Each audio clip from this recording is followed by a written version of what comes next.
Hey guys, how's it going? And I hope you're all doing good. Me, I just got done doing a fall leaf cleanup for a customer of mine, and now I'm rushing to my camera to give you guys a rather brief summary of 6 gun control bills that are in the process of passing here in Michigan right now. This is during the lame duck session. Yes, the Republicans took control of the Michigan House of Representatives during the recent election. However, the Democrats are still in power by that 2-seat majority till the end of this year, and they're ramrodding this stuff down our throat.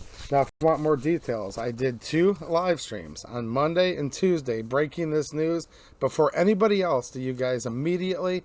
If you want more in-depth review of these bills, which I hate to say it, are probably going to become law soon, check those 2 live streams. I'll also probably go live here tonight on YouTube as well. So we're looking at House bill, and these are all Michigan bills, keep in mind. So shout out to all my Michigan people. We got to keep fighting the good fight, guys. They're trying to bulldoze us. Now, this is Michigan House Bill 4127 and 4128. Also Michigan House Bills 5450 and 5451, as well as Michigan Senate Bills 857 and 858. I'm going to give you a brief synopsis and let you know that Michigan House Bills 4127, 4128, these are companion bills. These did pass the House today. I watched them pass earlier this afternoon, as well as the next 2 companion bills, which are 5450 and 5451, have also passed the Michigan House. I told you guys on Monday it was going to happen quick, and it is. These still need to head to the Senate, so you can still get a hold of your senators and tell them to reject and oppose these, and I hope that you will. So the main idea with House Bills 4127 and 4128 is this is going to ban the possession of firearms in and around polling locations, okay, as well as early voting places, ballot drop boxes. There's a lot to this, and again, I went through all of this in depth in those live streams. Just look at the live stream tab here on the 2A Edu YouTube channel. You'll get a long form version of these. It's just a lot of people said just get us a real quick video, so there you go. In and around polling locations, ballot drop boxes, maybe your township hall in many cases. This is going to encompass the whole buildings. You could be criminalized for having a gun in many places around election season, election month, 40 days, etc. With these 2, they have passed the Michigan House today. And by the way, nothing in this video is construed to be legal advice. Just trying to get the information out to all of you and help encourage you to advocate your legislators against these. Now, House Bills 5450 and 5451. They're separate bills. I call them companion because they are closely related. So if you remember, Michigan last year passed a so-called safe storage law, making it safer for the criminal when they come into your home, because while you're fumbling with your lock, the criminal's cock-locked and ready to rock, and they're going to have what they need because criminals don't follow laws, and all of these only affect the law-abiding. Well, they dovetail that into MDHHS, either intertwining these bureaucracies, making it where the health department is involved. They're considering guns to be a health epidemic and all this. You guys know the talking points of the left, and these are extreme leftists in the state of Michigan. So now we're getting into indoctrinating your children again through the education system. So now they're going to be requiring all of the schools, okay, to have a notice, like a letter, that is to be sent home to all of the parents of the school children, all right? So they're basically going to be educating children on, do your parents have the firearms stored properly within the home?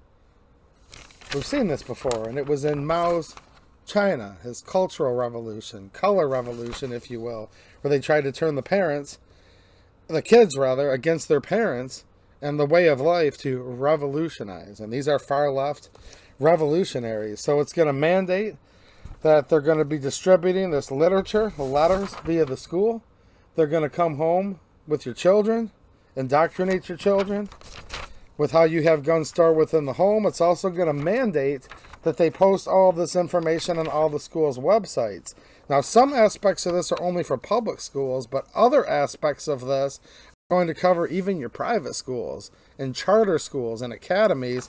And oh, by the way, here's another really scary part. It's going to provide complete and utter immunity to anybody associated with any of these schools and all of their cohorts. And there's a whole bunch of people who are going to have immunity from civil suit, meaning you would not be able to sue them if you were caused damages by this information they're going to be disseminating to your children. Maybe one of your children goes back to the teacher and says, hey, after reading all this, maybe my parents aren't storing the firearms within the home. This is all my speculation, but let me know in the comments. I don't think I'm very far off with the intent of this.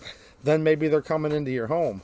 Maybe then the police are coming into your home looking for these guns. Maybe they damage the guns as they're corralling them and throwing them in a pile on the front yard. I mean, this stuff does happen to people. I hope it never happens to you, but you can't sue them if there's any damages that result from this. So that's these two. Next two, these are Senate bills. Okay, it means they originate in the Senate. These are having a Senate committee hearing tomorrow, which is the 14th of November at noon, which means they're trying to push these through in this lame duck session. As written, these are literally insane. This is going to gut the CPL in Michigan and make it where there's thousands of places in the state that you would now be criminalized if you're carrying a firearm, possessing a firearm, whether openly or concealed. See, there's a long list of places you're prohibited from carrying a firearm in Michigan already with the CPL. Those are generally located on the back of that CPL. Now, there's some exceptions, and again, no legal advice. So places where you might not be able to concealed carry, sometimes the CPL holder, which is your concealed pistol license, I don't agree that you should have to have a CPL, by the way. Permits are unconstitutional. The Second Amendment is the keep and bear arms carry permit, concealed openly or otherwise, but I digress. This is what's going on.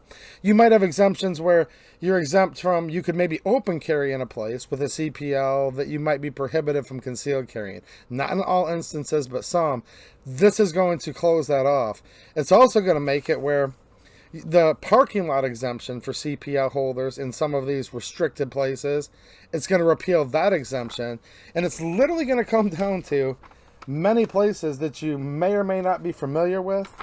I'm going to go to 8:58. I'm trying to go quick, guys. We did a very in-depth live stream. Go back to that if this is not enough information for you. This is for people that are extremely busy or have the attention span of a housefly or both. So I'm trying to give you guys what you want here. You would not be able to possess at a depository financial institution or a subsidiary or affiliate of a depository financial institution. Does that include all places with ATMs? In my opinion, probably. A church or other house of religious worship, a court, a theater, a sports arena, a daycare center, a hospital, an establishment licensed under the Michigan Liquor Control Code of 1998. That's going to nail you in almost everywhere. Think about it. That's going to get rid of Kroger, Meijer, Walmart. Most gas stations now, or many gas stations, have a liquor license, it seems. You wouldn't be able to, even with the CPL, as these bills are written right now, be allowed in their parking lot, let alone in their establishment. Now, you also wouldn't be able to open carry either, whether you have a CPL or not. This is just getting rid of the possession of firearms in all of these places. Now, some places you can't conceal or carry already that's on the list, but as of right now, there's an exemption that says, the way the law is currently written, a person licensed by the state or another state to carry a concealed weapon, they've crossed out that exemption, meaning now this applies to everybody in the state, even CPL holders. They've also added to the prohibited places the Michigan State Capitol building, which carry is banned right now, but that's by a Capitol Commission rule, which if you're new to the channel, welcome. Please subscribe, but we've talked about that in depth. That's a rule by an unelected commission. This would now make it a law. The Anderson House Office Building, that's where your Michigan reps work. And the Binsfield Senate Office Building, that's where your Michigan Senators' offices are. Those would all become prohibited places, whether you have a CPL or not. Now, this does not apply to sitting legislators, whether it be senators or representatives, if they possess a CPL. Of course, the police and a lot of other people like that are exempt, like they are from all gun control laws, generally speaking. So this is going to cast a wide net where if you were just going through the parking lot, I'm going to give you a real quick example before I sign off, and I'm going to get into these bills in more detail tonight on a live stream, because there is some breaking news that maybe all of you guys that I encourage to reach out and start making your calls, we might be making a difference. So that's a little bit of a red pill for you, a little bit of good news. But say you're driving from your mom's house back to your house just to get a piece of chocolate cake, because mom makes good chocolate cake. Now, that'd be about the only place you'd be able to go with a CPL if these go into effect, and they are pushing them through committee this week, trying to pass them. There's a serious threat of this. All right. On the way home, you notice your tires going whoomp, whoomp, whoomp, whoomp. So you pull off in the nearest parking lot that happens to be the Walmart, and you start to proceed to change your tire. We've all been there, right? That type of situation. Officer Friendly pulls up and says, "Excuse me, sir, what seems to be the problem?" Maybe he's going to come and offer to help change your tire. Maybe, right? Hopefully, you know, but not, because there's also a law in Michigan that you have to disclose when you're carrying a concealed weapon with a CPL. So you're like, "Excuse me, Officer Friendly, but I am carrying a CPL. I have a CPL and I am carrying a firearm." I always think it's best to start off when you notify saying, "I'm a CPL holder and I am concealed carrying." Never say to the cops, and again, not legal advice, just good personal advice.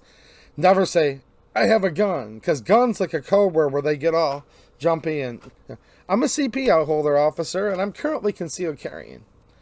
You legally have to tell them that, and then they're like, "Oh, really? All right, put your hands on your head, behind your back, whatever. You're coming with me." Because now you're in a parking lot of a place with a liquor license. They might even have an ATM, so that would double it. That's how these bills are written. These bills are literally insane, and there is a committee tomorrow. So hopefully that gives you guys a brief synopsis. Look, guys, I'm a landscaper for a living. I try to get you guys as much content as I can. I'm not able to make a livelihood doing this channel, but I do want to thank all of you for the many ways you help support. If you would like to become a channel supporter, it'd be much appreciated, so I can step away from my regular job to do more research. I've been talking to representatives, state senators all day today. What we're working on is actually making a difference, I think. Watch the live stream later tonight, or if you're watching this video later, go back and watch the replay of the live stream. But there are ways to support the channel down in the description. Make sure you follow me on censorship-free outlets like Locals. This other site that YouTube doesn't even like you talking about, but it rhymes with Fumble. Follow me on those places as well as X. And again, there's some links down in the description for some good deals that, if you like, it'll actually help support the channel as well. Blackout Coffee, Infinity Targets. There's some excellent sales down there, so I appreciate all of you guys who do help support, and also spread the word on this so more people in Michigan knows what's going on. 4 bills have passed the House out of 6. They're heading to the Senate to be voted on. These last 2, which these are all bad, like all gun control is completely and utterly unconstitutional, but these might even be the worst 2. These have a committee hearing in the Senate, which means they're now fast-tracking them through. And if these get through both chambers of the legislature on party lines, which the Democrats control, then the governor's going to sign anything and everything. And by the way, the 4 bills that did pass earlier today in the House, those were on party lines, with the Democrats voting for, the Republicans voting against, with one Republican was not there today to vote, and I don't know why. So I will see you guys soon on a live stream, and hopefully over on Locals and the other censorship-free sites. Links are down in the description. All right, thanks for watching, and have a good one.